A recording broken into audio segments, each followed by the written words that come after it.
Bonjour et bienvenue sur la chaîne Citoyen Lucide. Nous sommes aujourd'hui mardi le 15 novembre 2022. Débutons notre revue de l'actualité d'aujourd'hui. Le Journal de Montréal, Hydro-Québec, un espion chinois arrêté par la GRC.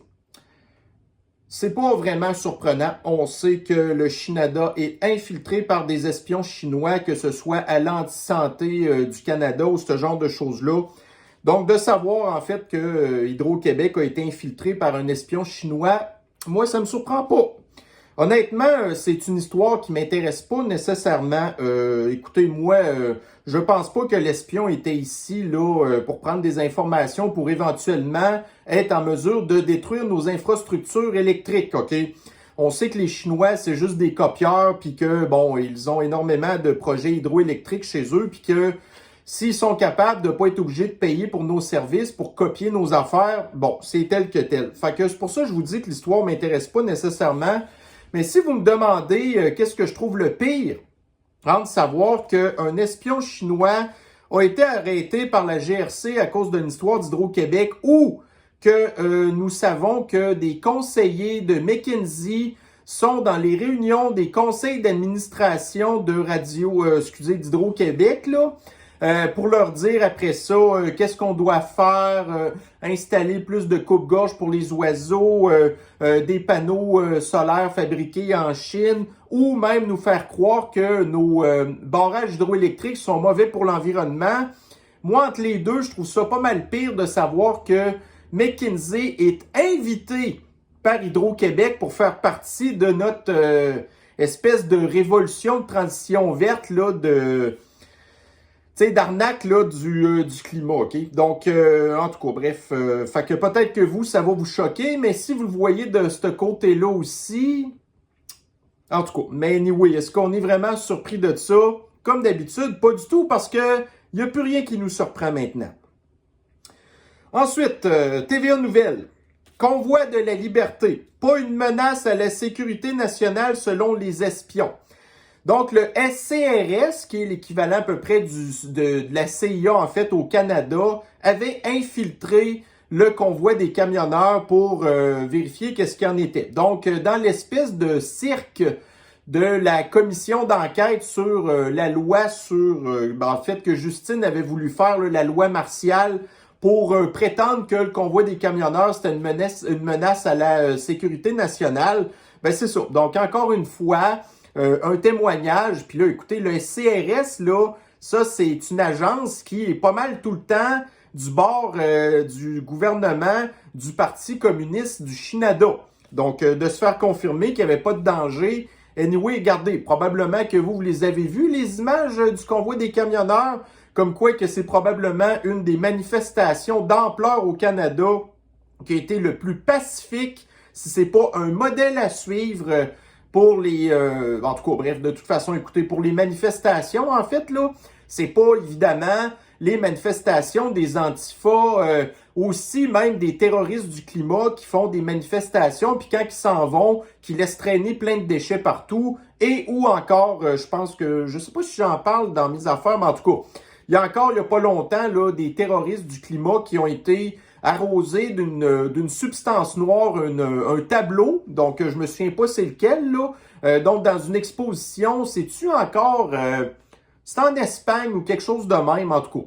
Fait que, voyez-vous, le genre d'actes de terrorisme, en fait, qu'ils font alors que vous aviez le convoi de la liberté qui... Tout le monde était de bonne humeur, ainsi de suite. Puis même, voyez-vous, c'est très rare là, qu'il y a des manifestations en plein hiver quand il fait moins 20, moins 30 dehors, OK? Fallait vraiment être motivé. Donc, c'est bon. Fait que, anyway, de toute manière, écoutez... on le sait que les dés sont pipés, là, comme on peut dire, dans cette commission-là. Mais probablement qu'en bout de ligne, ils vont dire « Ouais, finalement, c'était peut-être pas une bonne idée. » Mais c'est pas grave. L'affaire, ça reste quand même que Justine a utilisé une loi martiale sous des faux prétextes, en fait, pour essayer encore là. Puis, tu sais, regardez, je sais pas, mais moi, Tamara Lich, là, es-tu encore en prison présentement? Tu sais, ça, là, c'est une... Tu sais, c'est une prisonnier politique, cette femme-là. Là. Puis le SCRS vient dire qu'en bout de ligne, elle n'était pas une menace. Fait qu'est-ce qu'elle va être libérée? Est-ce que Justine va lui envoyer un chèque de possiblement 30 ou 40 millions de dollars pour s'être trompé, quand on sait que Justine a donné un chèque de 10,5 millions de dollars à Omar Khadr, qui est un véritable terroriste qui a tué des Canadiens. La presse. Donc, les GAFAM. Les GAFAM, ça, vous savez, c'est Google, Apple, Facebook, Amazon, OK? Donc, on a appris il n'y a pas très longtemps que Twitter, qui fait plus partie maintenant du giron des mondialistes, parce que, tu sais, ça a été racheté par un gars qui, en fait, veut changer Twitter, OK, tout simplement. Donc, la semaine passée, on apprenait que Facebook allait mettre dehors 11 000 employés, et maintenant, 10 000 employés vont être sacrés dehors par Amazon. Donc, Amazon qui finance les démocrates, ainsi de suite. Mais voyez-vous, moi, ce qui m'intéresse un petit peu dans cette annonce-là, c'est que, vous savez, il y a beaucoup, quand on regarde les statistiques, admettons, des gens qui travaillent chez Facebook, là, c'est genre 92%, c'est pas plus que ça, des employés qui ont voté aux midterms pour les démocrates. Et qu'est-ce qui se passe 1 ou 2 semaines après les élections? Facebook annonce des mises à pied massives. Des employés qui ont voté pour des gens qui supportent en fait, puis qu'en bout de ligne, ils se retrouvent qu'ils perdent leur job. Puis là, ben, c'est probablement la même affaire chez Amazon. Donc, il y a beaucoup de centres de distribution d'Amazon qui sont situés dans les grandes villes américaines. Puis les grandes villes américaines font quoi? Ben, ils votent pour les démocrates. Donc, comment est-ce qu'on remercie ces employés-là d'avoir voté pour la mauvaise gang? Ben, on les sac dehors. La presse. Lion Électrique en arbitrage avec une filiale de Nikola Motor. Donc, on sait que, en fait, Lion Électrique, là, c'est le bébé du pirate à Fitzgibbon. Donc, ce qu'on apprend, en fait, dans l'article, c'est que Lion, tu sais, Lion, en fait, c'est un assembleur, OK? C'est pas, ils ont rien inventé. Ils prennent des pièces, là, comme une gang de gens qui montent des Legos, là, puis après ça, ils vendent leurs produits, fait qu'ils font affaire avec plein de sous-traitants. Donc, la compagnie, entre autres, qui leur fournit les batteries, OK?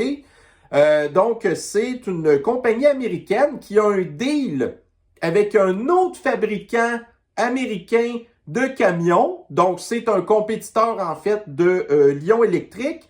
Alors, on apprend, en fait, que le fournisseur en question ne respecte pas, en fait, là, les commandes de batterie que Lion lui fait parce que la compagnie en question préfère fournir la compagnie américaine. Donc, voyez-vous, là, il semblerait que Lion veut éventuellement produire elle-même ses batteries dans ses usines. Mais encore là, on a vu il n'y a pas de ça très longtemps. Lion, même s'ils augmentent leurs revenus, ben, leurs dépenses sont encore plus augmentées. Fait que quand ils vont vouloir produire leur propre batterie, ben, leurs dépenses vont encore plus augmenter. Fait que, tu sais, quand on dit que éventuellement la bulle verte et toutes ces espèces de nouvelles entreprises-là qui sortent de nulle part, en fait, puis il y en a un autre que je vais vous parler dans pas longtemps d'ailleurs, qui vont toutes faire faillite. Mais là, l'affaire de Lion, c'est que la Caisse de dépôt de placement a investi là-dedans, Investissement a investi là-dedans, le gouvernement a investi là-dedans, même le fonds FTQ a investi là-dedans. Alors ça, c'est tout de l'argent, en fait, là, qui avait été mis de côté par les Québécois pour leur fonds de pension, qui, éventuellement, quand les baby boomers vont avoir tout pigé dans le fond, ben, il va manquer d'argent parce que là, la population qui va s'être appauvrie ne sera plus capable de renflouer le fonds. Fait que là, en plus de savoir que tu sais, la caisse de dépôt investit des grosses sommes là-dedans, puis qu'on va perdre notre argent. En tout cas, c'est quand même... écoutez, ça va nous faire rire pareil, d'une certaine manière, de voir qu'on s'est fait arnaquer, surtout du fait que nous, ça fait longtemps qu'on en parle, que c'est une arnaque, que c'est une fraude, OK? Mais encore là,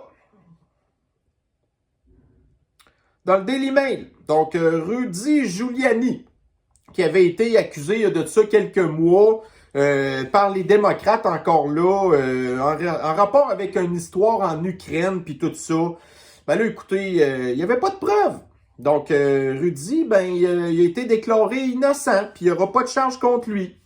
Fait que, encore une fois, ça fait partie là des espèces de théories des complots des démocrates qui disent que les gens de Trump, ainsi de suite, qui font des espèces de complots, alors qu'en bout de ligne, c'est eux qui inventent des complots, alors que c'est bizarre, tu sais, voyez-vous, il n'y a aucune enquête encore sur Biden en rapport avec ses liens qu'il y a eu là en Ukraine, puis d'ailleurs en Chine, ce genre de choses-là.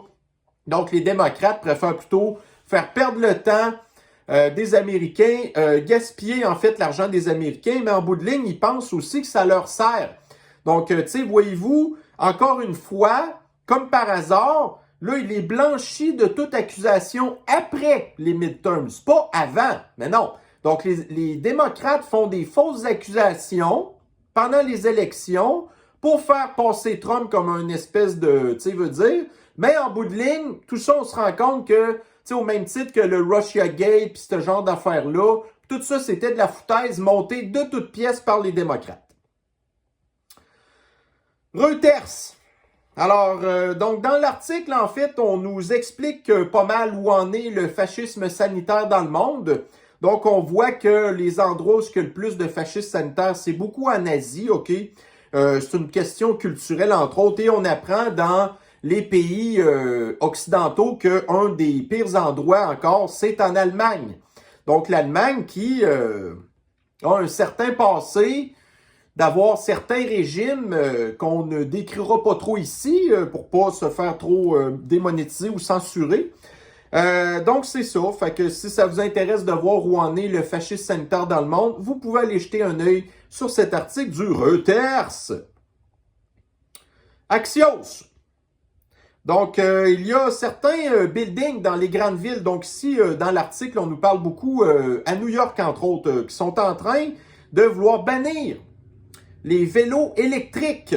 Parce que les vélos électriques pognent en feu. Puis là, après ça, il y a du monde qui meurt à cause de ça.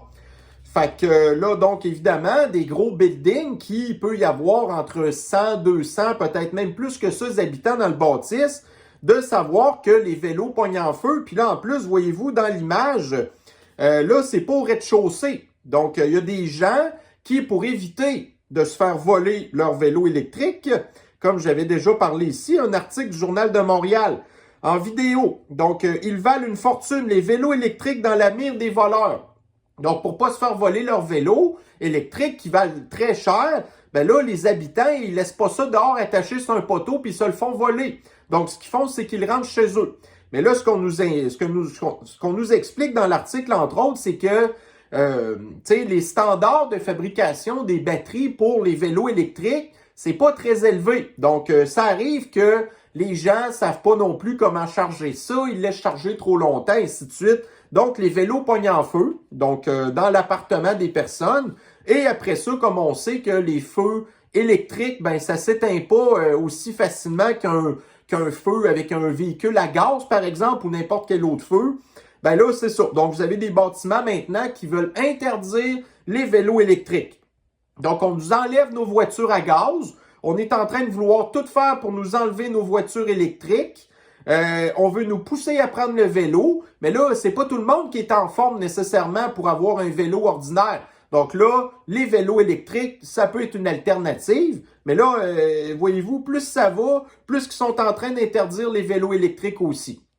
Puis sans parler des trottinettes électriques aussi. Ah, c'est dangereux, c'est dangereux. Ah, ils sont vraiment, vraiment tannants. Bon, ici, une mauvaise nouvelle pour les véganes, les végétariens, ainsi de suite. Donc, on a ici la presse. Donc, hausse de prix, une pénurie de laitue force des restaurants à la retirer du menu. Alors là-dedans, on nous parle de la laitue iceberg. Fait que là, il y a du monde qui vont dire « Ouais, mais là, moi, je mange pas de laitue iceberg. » Ouais, mais tu penses pas peut-être qu'il va possiblement avoir une pénurie dans d'autres types de laitue aussi? Parce que nous, au Québec, on a à peu près 6 mois par année qu'on peut pas produire de gazon vraiment. Puis c'est pas non plus avec des serres que ça répond suffisamment à nos besoins de verdure. Donc, plus qu'on va nous pousser vers un régime vegan, alors qu'on voit que, tu sais, la pénurie des chaînes d'approvisionnement, c'est partout. Ben là, ça vient d'atteindre maintenant la laitue. Donc, d'où ce qu'elle vient la laitue? En plein hiver, la plupart du temps, ça vient de la Californie. Est-ce que vous allez éventuellement me calculer l'empreinte carbone des véganes qui mangent des patentes qui viennent de la Californie, puis qui se promènent par camion, qui fonctionnent au diesel. Bon, alors, dans le patinage de Montréal. Bon, alors la fille reste pas à Montréal, mais elle reste en banlieue de Montréal. Donc, vous n'avez peut-être entendu parler là, de cette petite jeunesse là, influenceuse de 22 ans, genre, qui terrorisait, puis je pense que c'était Boisbriand, me semble, là, son voisinage avec sa voiture qui fait beaucoup de bruit, sa Lamborghini. Mais là, on apprend en fait qu'il n'y a pas longtemps, la police a voulu l'arrêter pour d'autres choses, mais là, la fille a voulu se sauver. En tout cas, écoutez, je sais pas c'était quoi son plan, là, mais il y a peut-être genre une ou deux Lamborghini dans ce coin-là. Tout le monde connaît sa Lamborghini, puis la petite fille a voulu se sauver pareil. Fait que là, ce qu'on apprend, en fait, c'est qu'elle vient de pogner un ticket d'au-dessus de 3000 $, sans parler de 18 points d'émérite. Fait que là, elle va perdre son véhicule pour un méchant bon bout de temps. Fait que peut-être qu'elle va s'acheter un vélo électrique. Ah, ben non, on peut pas acheter des vélos électriques parce que ça pogne en feu. Journal de Québec. Sniffles. Des experts suggèrent la guenille pour toute la classe lorsqu'il y a un cas positif. Donc, le fascisme sanitaire a pris des vacances pendant quelques mois et il était attendu impatiemment par des individus immondes qui détestent tellement les enfants au point de les empoisonner. Et ces abuseurs d'enfants se retrouvent beaucoup dans les médias. Donc, oui, ça fait déjà plusieurs jours qu'on voit les médias qui travaillent vraiment très fort, en fait, pour ramener la guenille dans les écoles, dans les espaces publics, ce genre de choses-là. Alors qu'on sait que ça fait 2 ans que ça sert à rien. C'est même dangereux. Puis là, les enfants sont malades à cause de la guenille puis à cause du fascisme sanitaire. Et les experts suggèrent de les rendre encore plus malades. Puis moi, c'est de voir après ça des enseignants qui détestent leur travail. Tout ce qu'ils veulent, en fait, c'est leur gros salaire de professeur, d'être en congé au moins 2 mois pendant l'été, d'être en congé pendant quasiment 1 mois de temps pendant le congé des fêtes, sans parler d'à peu près les 1 mois de congé pédagogique qu'il y a pendant l'année, qui ne défendent pas les enfants et qui, en plus, vont également aussi se retrouver avec une guenille en pleine face. Puis là, l'affaire, c'est que la guenille, OK, on a vu que ça l'a donné des retards d'apprentissage aux enfants.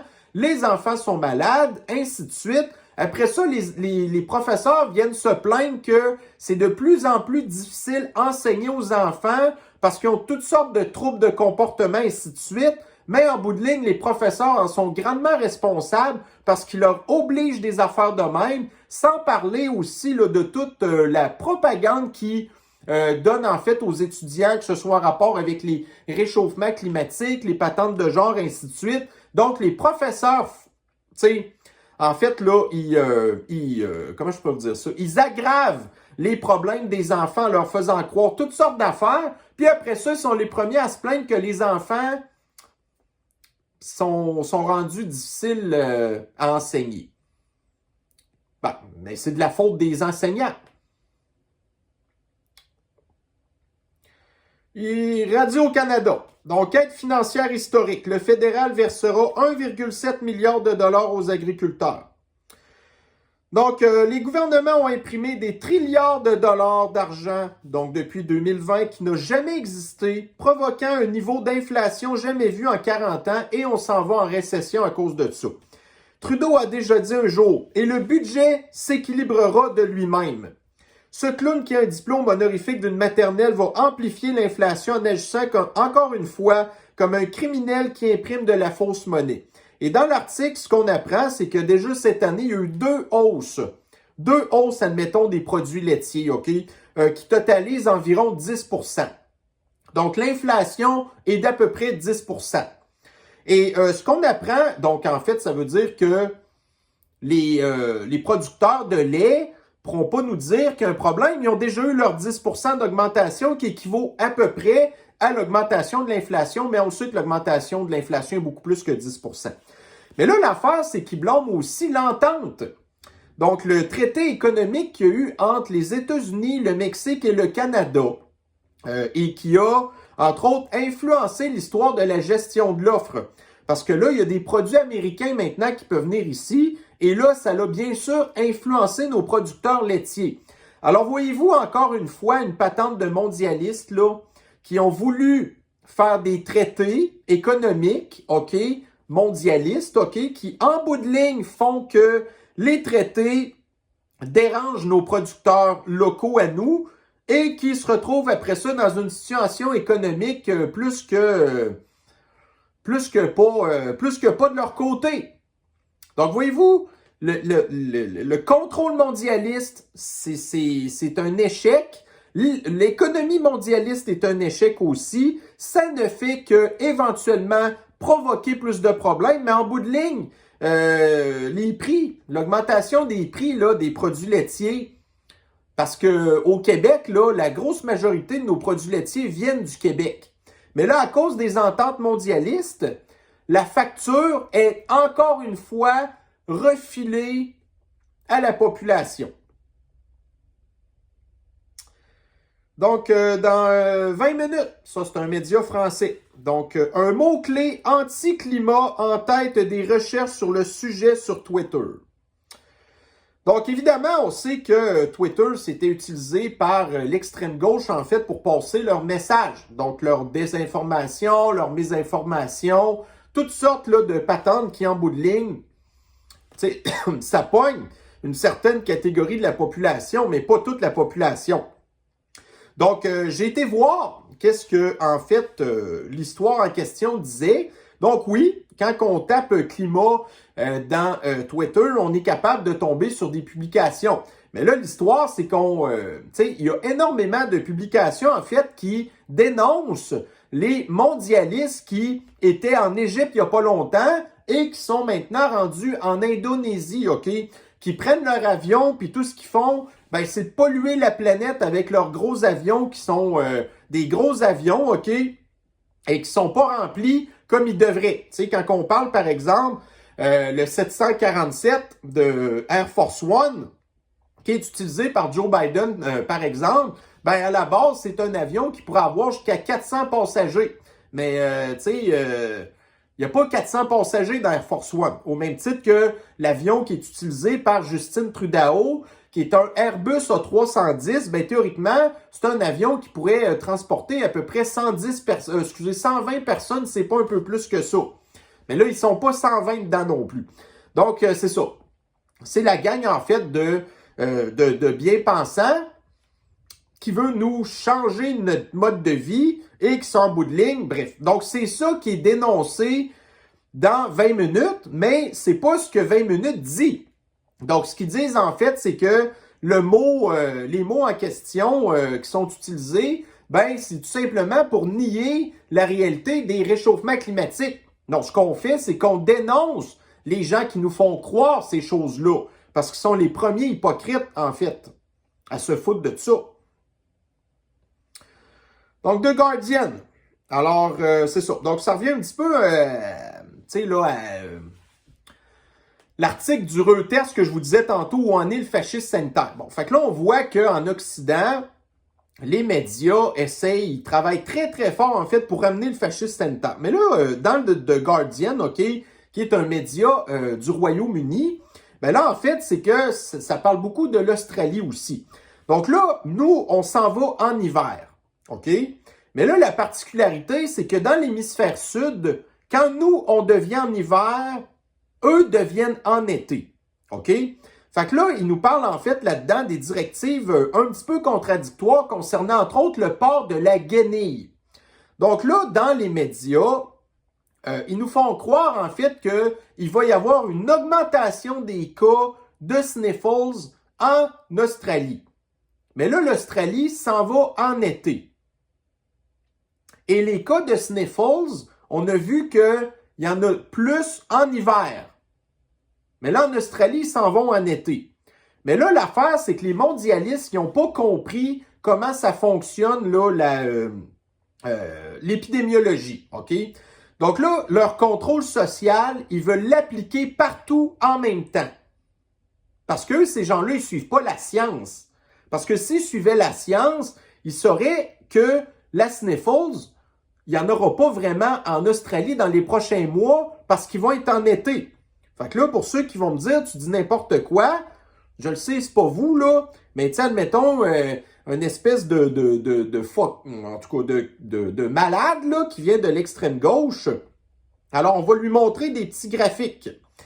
Donc, nous avons ici le graphique de l'Australie sur la Sniffles, OK? Donc, ça, c'est sur la dernière année. Alors, voyez-vous, le pic à gauche, ça, c'est le pic qu'ils ont eu, en fait, l'été passé. Mais là, voyez-vous, là, toute l'espèce de grosse affaire après, ça, c'est leur été, là. Excusez, c'est leur hiver. Donc, du 13 février jusqu'au 31 juillet, ça, c'est leur hiver. C'est là qu'ils ont eu des cas. OK? Mais encore là, il n'y a pas eu de surmortalité en Australie. Là, voyez-vous, on est le 23 octobre, là. Puis, en fait, dans le graphique. Puis, on voit qu'il y a une petite... un petit hockey de rien, une petite augmentation de rien du tout, des cas de rien du tout. OK? Fait qu'ils s'en vont en été. Donc, voyez-vous, là, la courbe est complètement aplatie. Il n'y a plus rien qui se passe. Puis, si c'était pas qu'ils continuaient à tester du monde, là, on n'entendrait même plus parler de cette affaire-là. Fait que si on reprend plutôt de notre côté à nous, donc là, ici, on a la courbe canadienne. Donc, on a encore une fois l'espèce de gros pic là, qui est à gauche. Puis, soit dit en passant, le pic à gauche, là, c'est le variant Omicron, OK? Ça, là, tout le monde l'a pogné en même temps. Mais il n'y a pas eu de surmortalité à cause de ça. Alors là, on voit que par la suite, pendant notre été, quand on se dirige un petit peu vers la droite, ben ça a été ben plat. Donc, c'est exactement ça qui va arriver en Australie. Mais là, on veut réinstaurer, parce que faut que ce soit un buzz mondial, cette affaire-là, là. On veut réinstaurer la guenille partout, même si l'épidémiologie fait que c'est pas... Mais écoutez, de toute manière, là, je parle dans le vide parce que on sait que ces gens-là, en fait, ils suivent pas du tout la science. Donc, la presse, Banque du Canada. Le ralentissement économique touchera davantage les Canadiens à faible revenu. Donc, en fait, là, c'est pas le ralentissement économique, c'est le grand reset. OK? Donc, je vous l'ai expliqué hier. Ce que le grand reset veut, c'est que la classe moyenne disparaisse dans une proportion de 70% pour qu'en bout de ligne, on devienne toutes pauvres. Et là, on voit qui est-ce que ça affecte le plus le grand reset. Donc, c'est les Canadiens à faible revenu. Donc, le grand reset veut tout nous rendre des Canadiens à faible revenu et on se rend compte en bout de ligne que le ralentissement économique va affecter davantage les Canadiens à faible revenu. Alors, encore une fois, ça ne fait que prouver le fait que les mondialistes, ils veulent nous appauvrir avec les conséquences qu'on connaît. Donc, on a parlé un petit peu de Lyon tantôt. On va parler d'une compagnie encore québécoise. Donc, une autre compagnie qui va éventuellement faire faillite. Donc, Taiga enregistre pour la première fois des revenus d'1 million de dollars. Donc, Taiga, ce que ça fait, c'est que ça vend, entre autres, des motos marines, puis des skidoo, en fait, là, des motoneiges électriques. Bon. Alors, puis ça, évidemment, ils vendent ça cher, ces affaires-là. Donc, vous avez ici, si vous voulez, aller voir un petit peu les produits que Taiga offre. Donc, vous allez tout simplement aller taper sur Google Taiga Motors et vous allez voir qu'est-ce qu'ils ont. Donc, voyez-vous, on nous parle ici des produits de Taiga. Et moi, ce qui m'intéresse particulièrement, c'est par exemple, voyez-vous, ce modèle de moto marine ici, où ce que nous avons en bas à droite, une autonomie jusqu'à 45 km. Je suppose que vous pensez aller avec une autonomie de 45 km, puis en plus, on nous dit une autonomie jusqu'à 45 km. Fait que si vous vous retrouvez dans une situation où que la mer est un petit peu mauvaise, ou que probablement la température, ça doit aussi avoir des impacts sur la batterie, du fait aussi que si vous vous promenez à deux, ça doit consommer plus de jus que si vous êtes tout seul, et aussi le fait que si vous torchez votre moto marine, probablement que le 45 km en bout de ligne peut peut-être en être 20 km. Je ne sais pas c'est qui. Écoutez, voyez-vous, à partir de 17 490 $ US. Donc, la moto marine, là, Avec le taux de change, ça coûte à peu près, je sais pas quoi, 23 000 pour une patente qui vous donne environ 20 km d'autonomie.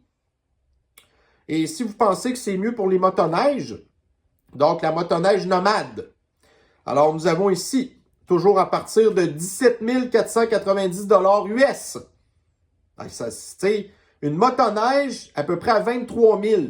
Il y en existe des motoneiges à 23 000, mais grosso modo, une motoneige, vous êtes capable d'en avoir à 15-16 000, puis vous en avez une bonne, là. Et là, on nous parle ici d'une autonomie de 100 km. Donc, moi, j'en connais personnellement des gens qui ont des motoneiges, puis qui en font pas mal dans l'année, puis des fois, ils se font des gros trips, là. Alors, c'est pas avec une autonomie de 100 km. Encore une fois, ils nous disent autonomie estimée de 100 km. Donc, encore là, voyez-vous, en plein hiver, les batteries, c'est pas aussi efficace que quand vous avez une température contrôlée. Donc, de savoir c'est des batteries lithium-ion aussi. Fait que si vous promenez avec votre motoneige à moins 20, oubliez ça le 100 km, OK? Ensuite de ça, ils nous disent aussi que pour les recharger, ça peut utiliser les mêmes bornes de recharge que les voitures à batterie. Mais là, l'affaire, c'est que, tu sais, les gens qui se promènent en motoneige au Québec, il n'y a pas aucune borne de recharge nulle part, là. Fait qu'en bout de ligne, une motoneige de même, à la limite, ça pourrait peut-être être utilisé par un agriculteur pour se promener sur sa terre sans plus, parce que c'est pas avec une motoneige comme ça que vous allez faire des gros trips de motoneige. Donc ça, encore là, c'est une grosse arnaque. Alors hier, en fin de soirée, on a appris que Kari Lake a perdu ses élections en Arizona. Il n'y a pas vraiment de surprise là-dedans. C'est encore une histoire de mail-in ballot sortie nulle part. Donc, il va vraiment être temps aux États-Unis d'arrêter ça, le mail-in ballot. Parce que c'est là qu'il y a la grosse manipulation des élections. Donc, tu sais, on s'en est déjà rendu compte en 2020 du mail-in ballot, qu'est-ce que ça faisait. Ben là, encore une fois, en Arizona, qui a été le dernier État qui a été en mesure de fournir le résultat, au même titre qu'en 2020.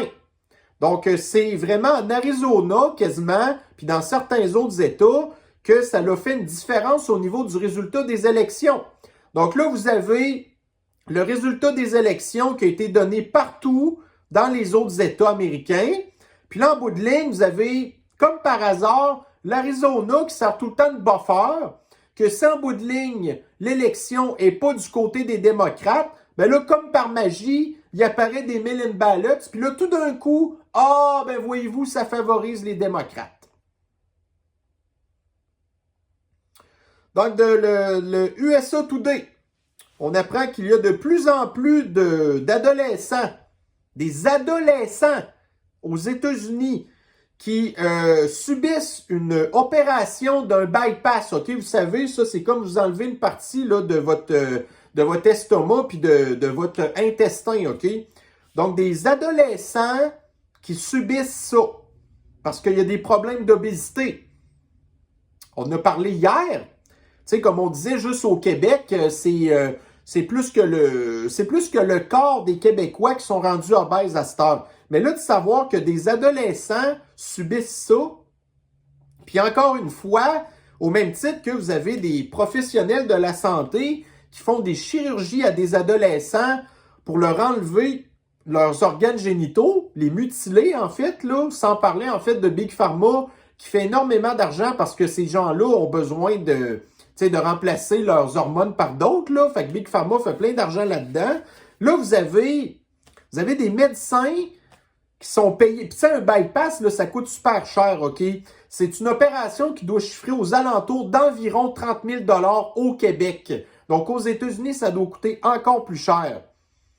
Donc, il y a vraiment des gens qui ont tellement aucun scrupule qui font ça à des enfants.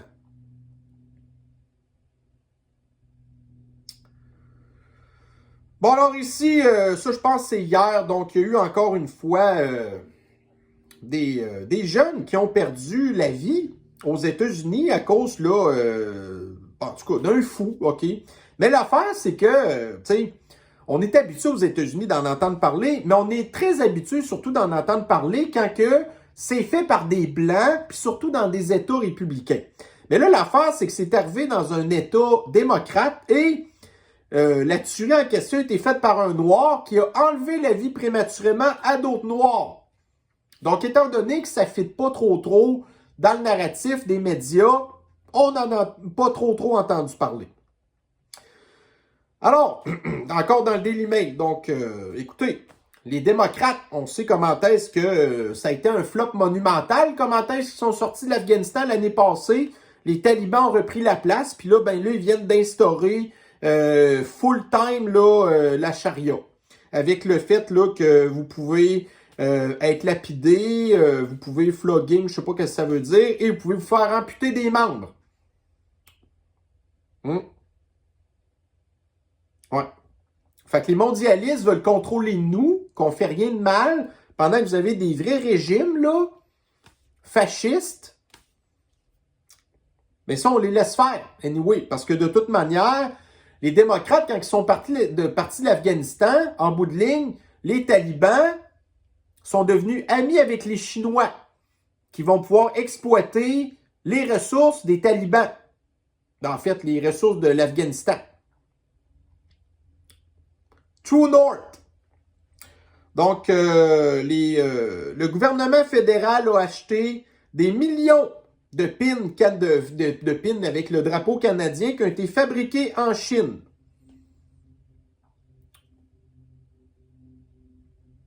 Dans le Daily Mail encore.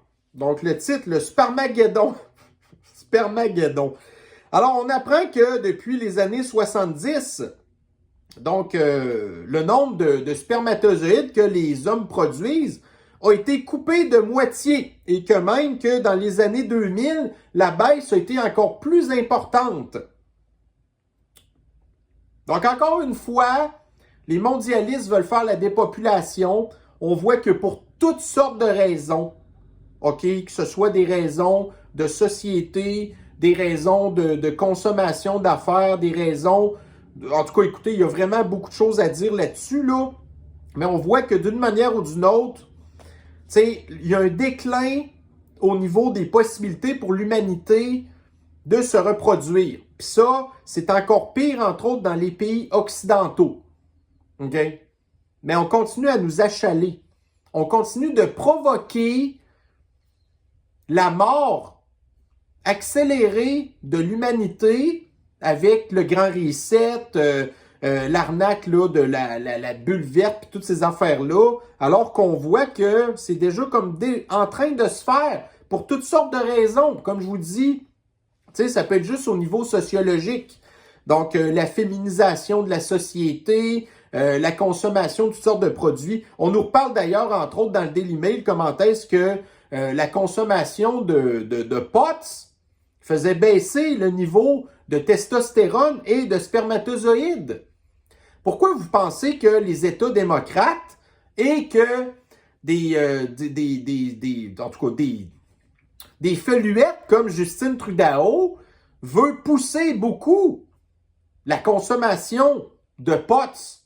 C'est parce qu'ils savent, ces gens-là, que ça diminue la libido, ça diminue le taux de testostérone, puis ça diminue le taux de spermatozoïdes. Donc, en bout de ligne, ça fait juste diminuer le taux de natalité. C'est tout simplement pour ça que ces gens-là poussent ça. Si ces gens-là s'étaient rendus compte que le POTS faisait plutôt augmenter les taux de testostérone, la libido, puis le taux de natalité, pensez-vous vraiment que ça serait légalisé? On pose une simple question. Journal de Montréal. La construction ralentit et ça augure mal. Donc, qu'est-ce que ça nous dit, ça? Que l'économie est en train de ralentir. Mais la construction, c'est là où qu'on vit. On vit dans des bâtiments construits.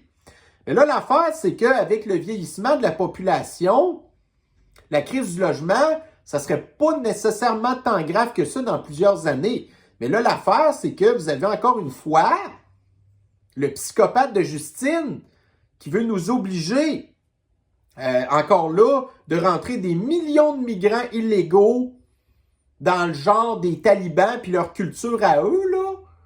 OK? J'exagère à peine. Fait que là, c'est ça. Donc, on n'aura plus de place où vivre.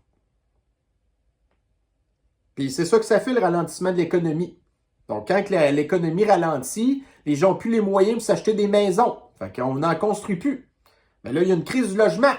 Puis on continue à rentrer du monde. Le Devoir. 1 an et 20 000 $ de plus pour son véhicule neuf. Donc, on le sait que depuis 2020, le prix des véhicules a énormément augmenté, sans parler des taux d'intérêt qui ont augmenté. Donc, à cause de la pénurie de patentes, ben là, les prix des véhicules ont augmenté, les taux d'intérêt ont augmenté. Vous n'êtes plus capable d'acheter de char à cette heure. Achetez-vous un vélo, mais pas électrique parce que ça va pogner en feu. Denise Bombardier. Denise Bombardier. Donc, un agresseur sexuel, futur immigrant. Donc, voyez-vous, là, c'est quoi les immigrants qu'on incite, là? On va aller cliquer là-dessus, sur son article. Donc, nous avons ici, voyez-vous, là, on apprend un petit peu. On lisait dans la presse d'hier que Sobi Akra, originaire du Liban, s'est reconnu coupable en janvier dernier d'accusations de nature sexuelle à l'endroit de 8 femmes, dont 2 mineurs. Ça, c'est un gars qui est rentré à cause de Trudeau. Fait que non, on n'en veut pas des immigrants comme ça. Donc, on apprend ici, dans Le Devoir, un projet pilote lancé à Montréal pour soigner les migrants atteints du VIH. Donc, en plus, on rentre ici des gens qui agressent des femmes, des enfants. Là, on est rendu maintenant qu'on fait rentrer dans le pays des gens qui sont atteints du VIH, puis en plus, on va leur payer le traitement gratuit. Et nous avons encore un article de propagande, donc dans le Journal de Québec. Je vous laisse regarder la photo, là. Donc, le Québec a besoin des étudiants francophones africains. Moi, si c'est pour les former ici, puis qu'après ça, ils retournent chez eux pour améliorer leur chez eux, j'ai pas vraiment de problème avec ça. Mais là, l'affaire, comme c'est dit dans l'article, ces gens-là viennent ici, puis après ça, ils restent ici. On n'en veut pas de ces gens-là. En tout cas, moi, j'en veux pas. TVA Nouvelles. De nombreux prisonniers de guerre ukrainiens et russes soumis à de la torture alerte l'ONU. Fait que moi, la seule affaire qui m'intéresse là-dedans, c'est quand on dit « Ouais, c'est juste les Russes qui sont les gros méchants. » Non, non, non. Autant d'un bord que de l'autre, vous avez les Ukrainiens aussi qui ont fait des saloperies. OK? Fait que c'était simplement un article pour dire ça. Donc, ici, le Soleil. Long et pénible déploiement des nouveaux VUS hybrides de la police de Québec. Ce qu'on apprend dans l'article, c'est que Québec a acheté 85 VUS hybrides pour une facture de 5,5 millions de dollars, soit 64 000 dollars chacun, en plus des coûts d'environ 40 000 dollars par véhicule pour les transformer en véhicules de police. Et dans l'article, ils nous disent « Mais la Ville de Québec n'était pas au bout de ses peines. Pour 13, donc le tiers des VUS flambant neufs, la batterie a dû être remplacée. » Donc là, dans ce cas-ci, la batterie a été remplacée sous garantie. Mais là, les véhicules sont neufs, puis il a déjà fallu remplacer la batterie. Puis ça, encore une fois, ça a été payé par l'argent des taxes des payeurs de taxes. Donc, dans le Off-Post, nous sommes 8 milliards sur Terre. Est-ce irresponsable de continuer à faire des enfants? Tu sais, là, regardez, je viens encore de vous parler du taux de spermatozoïdes, de libido, du taux de natalité qui baisse dans les pays occidentaux. Donc, on apprend que dans les pays pauvres, c'est un petit peu différent. Tu sais, je vous ai dit hier, au Niger, les femmes produisent 7 enfants, alors que ici, là, c'est même pas 1,6. OK? Fait qu'il n'est pas ici le problème, il est là-bas. Mais là, c'est ça, voyez-vous, encore une fois, on essaie de nous culpabiliser de faire des enfants. Donc, moi, de dire, OK, ben en fait, dans l'article, on dit une étude de 2017 affirmait même qu'en termes d'empreinte carbone, Imaginez-vous, là, il y a vraiment des gens qui ont fait une étude de même. Donc, ne pas mettre un enfant au monde est un choix de vie 20 fois plus efficace que de renoncer à tout jamais à rouler en voiture. Non, mais faut-tu être assez malade pour se dire des affaires de même? Et moi, de dire ne pas faire d'enfant ne va pas sauver la planète, mais il va sauver cet enfant de cette minorité de fous, dont entre autres des gens qui font des études, comme je viens de vous parler, qui gèrent nos vies en profitant de crises qu'ils ont inventées ou qu'ils ont créées. Faites juste prendre la pandémie. Ça a été créé dans un laboratoire.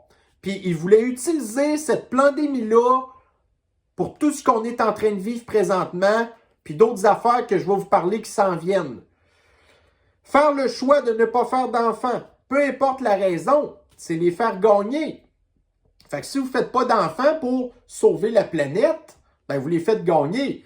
Puis si vous ne faites pas d'enfants parce que vous ne voulez pas les donner à ces gens-là qui sont fous, ben vous les faites gagner parce que anyway, vous ne faites pas d'enfants non plus. Si vous en faites, occupez-vous-en, préparez-les. Autrement, ils vous les voleront.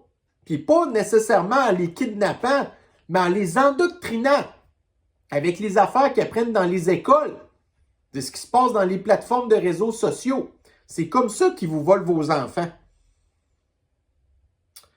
Donc ensuite, donc voyez-vous là c'est le sommet du G20, comme j'ai dit en Indonésie. Donc là, vous avez une gang de psychopathes encore qui appellent pour avoir un passeport global, donc un passeport mondialisé de santé. Donc un passeport de contrôle social absolu basé sur les recommandations de l'OMS. Encore une fois, une théorie du complot qui s'est avérée que ce n'était pas un complot, c'était tout simplement la réalité. Alors, vous avez ici, justement, voyez-vous, Kian Bext, là, c'est un journaliste indépendant qui est en Alberta. Donc, vous avez ici à Calgary, voyez-vous, là, les petits points verts, ça, c'est actuellement le trajet du train léger, admettons, qui est à Calgary. OK? Donc là, vous avez la mairesse de l'extrême gauche, OK? Que vous voyez les petits points gris, là, ça, en fait, elle veut payer 5 milliards de dollars pour rallonger le trajet du train. Puis là où est-ce que vous avez un petit X dans l'écran, ça, c'est l'aéroport de Calgary. La mairesse de Calgary ne veut pas faire passer le train par l'aéroport de Calgary. Théoriquement, le train, c'est du transport en commun. Ça devrait normalement desservir les aéroports. Mais ces gens-là sont tellement malades mentaux, fous à lier, OK, que cette femme-là, qui doit probablement faire partie de la même gang du Grand Reset, les mondialistes, puis arrêter de vous promener en avion parce que les avions détruisent la planète, dans sa tête à elle, là, elle ne veut pas faire passer le train par l'aéroport, premièrement, pour ne pas encourager les gens à prendre l'avion, et deuxièmement, elle doit être certaine de son affaire que dans un très, très court avenir, les aéroports vont disparaître et que ça ne vaut pas la peine de faire passer sa cochonnerie de train par l'aéroport. Voyez-vous jusqu'à quel point ces gens-là sont dangereux? Mais Calgary, c'est une ville gauchiste. Quand vous regardez les cartes électorales, ben, c'est le même genre de personnes qui votent pour les démocrates, qui votent pour un gars qui a eu un accident cérébral vasculaire puis qu'il ne comprend plus rien de ce que vous dites, qui votent pour des gens qui sont morts ça fait un mois, qui votent pour Joe Biden, que hier, Joe Biden, il y avait un souper pour les leaders mondiaux. Ben, à 8 heures, Joe Biden a décommandé son souper, il est allé se coucher. Il était trop fatigué de sa journée. Mais ça, voyez-vous, l'extrême gauche, ça vote pour des gens comme ça. C'est vraiment, c'est fou raide. Alors, c'était la petite revue de l'actualité que je voulais faire aujourd'hui. Encore une cinquantaine de minutes. Voyez-vous, ça fait 3 jours que je fais... 3 jours? En tout cas. Non, en tout cas, mais peu importe. Ce que je veux dire, c'est que dans mes 3 dernières À mes 3 dernières revues de l'actualité, ils ont toutes duré plus que 40 minutes. Puis les nouvelles que je vous donne, là, c'est toutes des nouvelles qui sont parues le soir d'avant ou le jour même. Fait qu'à tous les jours, il faut que je me claque une revue de l'actualité de 50 minutes, 40 minutes, parce qu'il y a toujours plein de choses à dire. Donc, j'imagine que ce ne sera pas notre dernière capsule. Donc, je vais vous souhaiter une bonne fin de journée. On se revoit très bientôt. Prenez soin de vous. Bye bye.